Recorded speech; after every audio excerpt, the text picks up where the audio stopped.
Hey, what's up? This is Jimmy Brown with another episode of String Theory.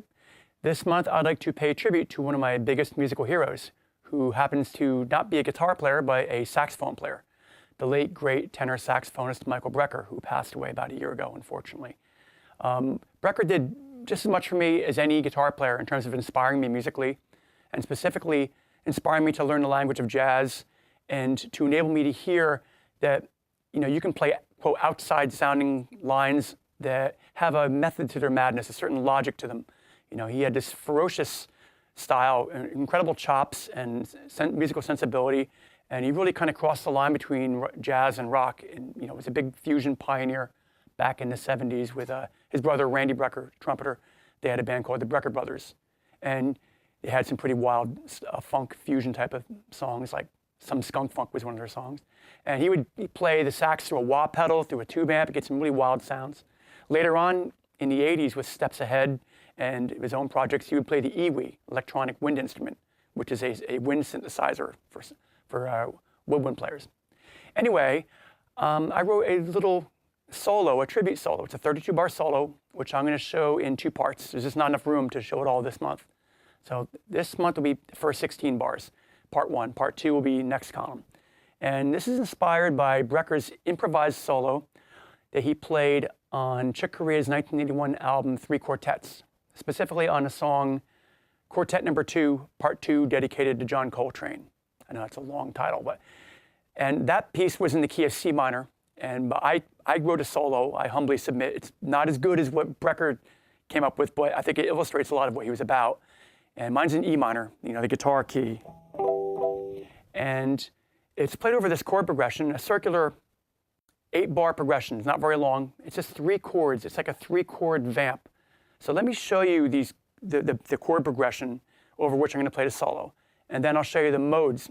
By the way, I call this piece Melodic Minor Domination. Why? Because it's based upon the melodic minor scale. 2 modes of the melodic minor scale, Lydian dominant and a diminished whole tone. They both work over different types of dominant 7th chords, thus the pun melodic minor domination.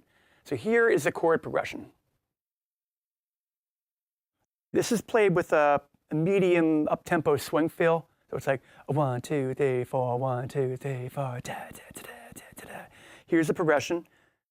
1, 2, 3, 4, 1, 2, 3, 4, 1, 2, 3, 4. C13, bum, bum, bum. B7 sharp 5, E minor 9, B7 sharp 5. That's the turnaround, and it comes back to E minor again, okay? You play it with a walking bass line, it sounds really cool, like this. 1, 2, 2, 3, 4.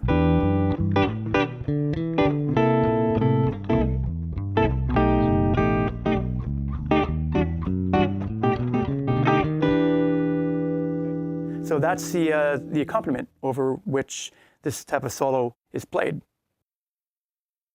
A little bit of background before I play the solo. Over the E minor 7 chord and E minor 9, I'm basically using E minor pentatonic with the added 9th, which is called E minor hexatonic. And I'm also incorporating the natural 7th. Remember, I talked about tonicizing a minor chord? Okay. Over the C13 chord, I'm going to be using what's called the 4th mode of melodic minor, the Lydian dominant mode, and that's C Lydian dominant.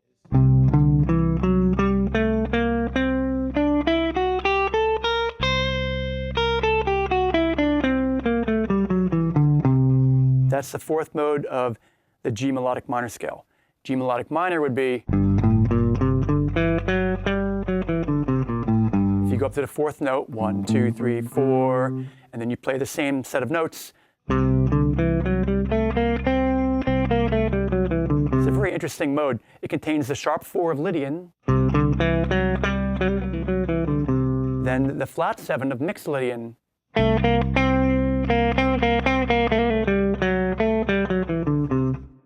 It features the best elements of both modes. And then over the B7 sharp 5 chord, also known as B7 altered, I'm going to play the diminished whole tone scale, also known as the Superlocrian mode, also known as the altered dominant scale, based on B. And that would be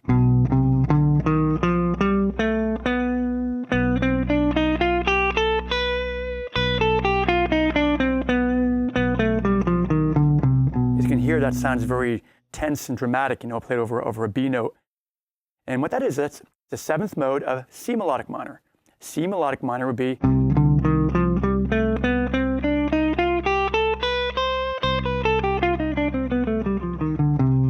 play that the same notes over B, you get and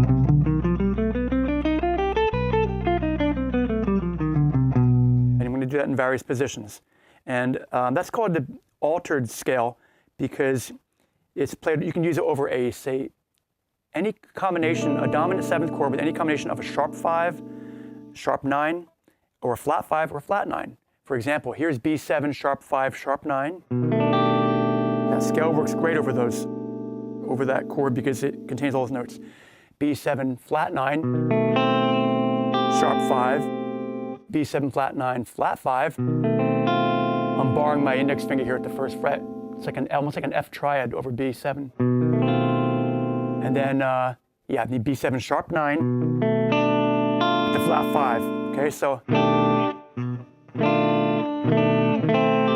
you could play it up here. B7 sharp 5 sharp 9, B7 sharp 5 flat 9, B7 flat 5 flat 9, or if you reach B7 flat 9, flat 5 sharp 9.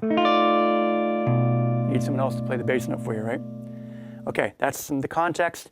Here is part 1 of my little solo. 1, 2, 1, 2, 1, 2.